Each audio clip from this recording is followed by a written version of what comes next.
झटपट श्रीमंत होण्याचा मार्ग प्रत्येकाला हवा-हवासा वाटतो. याच्यामधून बक्कळ पैसा मिळत असतो, क्षणिक सुख मिळतं आणि याच्या सुखापोटी काही लोकं हा शॉर्टकट अवलंबतात. मग हे शॉर्टकट अनेक प्रकारचे आहेत. काही ऑनलाईन फ्रॉड असतात, तर काही फसवेगिरी असते, काही चीट फंडच्या माध्यमातून काही लोकं पैसे मिळवण्याचा प्रयत्न करतात. अनेक लोकांची फसवणूक होते आणि हे बिचारे लोक त्यांच्या कष्टाचा पैसा हा अशा फसवणूक करणाऱ्या लोकांना देऊन बसतात. त्यांना आयुष्यभर रडणं येतं आणि ज्यांनी पैसा लाटलेला असतो अशा व्यक्ती अगदी राजी खुशीमध्ये त्यांचा संसार करत असतात, सुखी आयुष्य जगत असतात. पण त्यांचं हे सुख जास्त दिवस टिकत नाही. कधी ना कधी त्यांना त्यांच्या गुन्ह्याची शिक्षा भोगावी लागते आणि आजच्या काळामध्ये सगळ्या गोष्टी फास्ट ट्रॅकवर झालेल्या आहेत. अगदी 1-2 महिन्याच्या काळामध्ये सुद्धा अशा प्रकारच्या गुन्हे उघडकीस येऊन या लोकांना जेलची हवा खायला लगेचच ताबडतोब मिळत असते. नमस्कार, कारनामा मराठी क्राईम स्टोरीमध्ये मी वैभव आपल्या सगळ्यांचे स्वागत करतो. ही घटना आहे कोकणामधला रत्नागिरी जिल्हा. या रत्नागिरी जिल्ह्यामध्ये अशाच प्रकारची घटना घडलेली आहे. एक तरुण आहे, या तरुणाला स्वप्न पडतंय झटपट श्रीमंत होण्याचं. आता हे स्वप्न म्हणजे रात्रीचं स्वप्न नव्हे, तर हे जागेपणीचं स्वप्न आहे आणि हा तरुण प्रिंटिंग प्रेस चालवणारा आहे.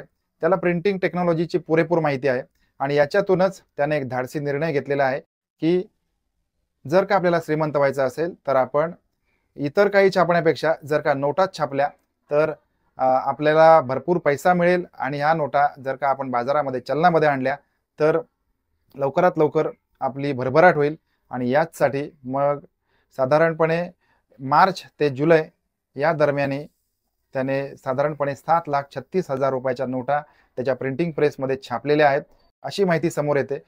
आणि हे जे त्याचं बिंग आहे, हे बिंग काही काळामध्येच फुटलेलं आहे आणि या दरम्यानच मानखुर्दमध्ये 3 ते 4 लोकांना पोलिसांनी अटक केलेली होती. अटकेचं कारण होतं, की त्यांच्याकडे काही बनावट नोटा सापडलेल्या होत्या आणि त्यांची सखोल आणि विस्ताराने चौकशी केली असता एका खाजगी पतसंस्थेच्या व्यवस्थापकाचं नाव देखील समोर आलेलं आहे आणि याची आता खातेनिहाय चौकशी सुरू आहे. पोलिसांमार्फत चौकशी सुरू आहे, की या व्यक्तीने या प्रकरणामध्ये बँकेची काही अफरातफर केलेली आहे का? किंवा या खोट्या नोटा चलनामध्ये आणलेल्या आहेत का? अशा स्वरूपामध्ये चौकशी सुरू आहे. आता या ज्या नोटा होत्या, या नोटा इतक्या बेमालूमपणे व्यवस्थित छापलेल्या होत्या. याची टेक्नॉलॉजी एवढी व्यवस्थित वापरलेली होती, की या नोटा मशीनला सुद्धा ओळखता येत नव्हत्या. मशीनमधून सुद्धा त्या नोटा पास होत होत्या, अशी माहिती देखील समोर येते.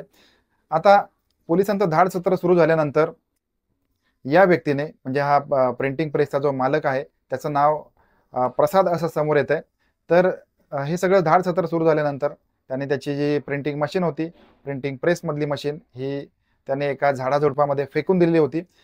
जेणेकरून त्याला क्लीन चिट मिळेल. परंतु पोलीस त्याच्यापर्यंत पोहोचलेले आहेत आणि या सगळ्यांना पोलिसांनी ताब्यात घेतलं. ताब्यात घेऊन यांना 5 ऑगस्टपर्यंत न्यायालयीन कोठडी मिळालेली होती. अशा प्रकारच्या बनावट नोटांमुळे आपली अर्थव्यवस्था दुबळी होत असते, खिळखिळी होत असते. जर कोणी अशा प्रकारचं कृत्य करत असेल, तर हे निश्चित निंदनीय आहे. कारण यांच्या कृत्यांचा संपूर्ण देशाला फटका बसत असतो आणि ज्या व्यक्ती आपलं जीवन कष्ट करून किंवा अर्थार्जन हे ज्यांच्या कष्टावर अवलंबून आहे, त्यांना देखील अशा यांच्या कृत्यांचा फटका पडत असतो. त्याचबरोबर बनावट नोटा ही आपल्या अर्थव्यवस्थेला सगळ्यात मोठी लागलेली कीड आहे. जेणेकरून या गोष्टी थांबल्या पाहिजेत किंवा अशा प्रकारे तरुणांनी या प्रकारच्या विघातक कारवायांमध्ये पडू नये आणि जर पडलं तर अशा गोष्टींसाठी आपल्याला जबर शासन होऊ शकतं. याची आपण सगळ्यांनी दखल घ्यावी. हा व्हिडिओ बनवण्यामागचा उद्देशच हा होता, की जास्तीत जास्त लोकांपर्यंत अशा गोष्टी पोहोचल्या पाहिजेत, की आपली अर्थव्यवस्था दुर्बळ करणाऱ्या या गोष्टी आपल्याकडे यांचा सुळसुळाट झालेला आहे. तंत्रज्ञान जसं पुढे जातंय, त्याच प्रकारे या इतर ज्या विघातक गोष्टी आहेत, या देखील पुढे जात आहेत. यासाठी आपण सर्वांनी सतर्क व्हावं आणि ही संपूर्ण माहिती ज्या प्रकारे माध्यमांमधून आली होती, त्या प्रकारे आपल्यापुढे मांडण्याचा प्रयत्न केलेला आहे. अशा प्रकारच्या समाज विघातक घटना थांबण्यासाठी आपल्या सगळ्यांना याची माहिती असणं गरजेचं आहे. त्याच्यामुळे हा व्हिडिओ तुम्ही जास्तीत जास्त शेअर करा.